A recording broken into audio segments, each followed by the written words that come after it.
Deus escreve certo por linhas tortas. É uma frase que frequentemente também é pregada, essa frase, é ouvida. Você provavelmente já deve ter ouvido essa frase algumas vezes no altar, ouvido na sua igreja, que Deus escreve certo por linhas tortas. Nós ouvimos essa frase quando alguma coisa não vai bem. Aconteceu alguma coisa de errado na sua vida, e aí alguém para te consolar também, não, mas tranquilo, o Deus ele escreve certo por linhas tortas, lá na frente você vai entender. E quando acontece alguma coisa na nossa vida que a gente não entende no presente, nós vamos entender realmente depois, mais tarde. Contudo, essa frase, ela não passa de um ditado popular que atravessou gerações, sendo pregada, sendo falada, sendo exposta, como se fosse uma frase bíblica, mas também não é uma frase bíblica, porque Deus não escreve por linhas tortas. Nós é que não conseguimos entender completamente os caminhos do Senhor. A nossa capacidade mental não consegue entender os caminhos elevados do Senhor. Os caminhos do Senhor são muito elevados, então a nossa capacidade mental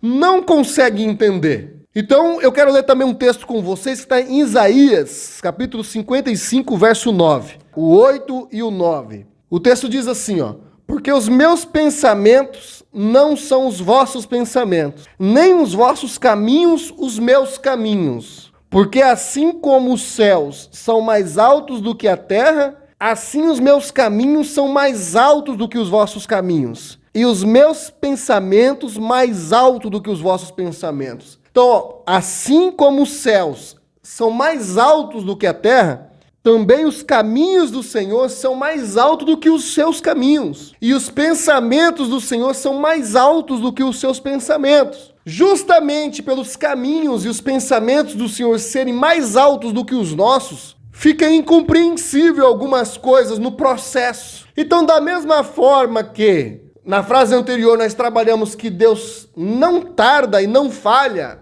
também esse texto bíblico rebate que Deus escreve certo por linhas tortas. O problema nunca está em Deus, sempre está em nossa compreensão.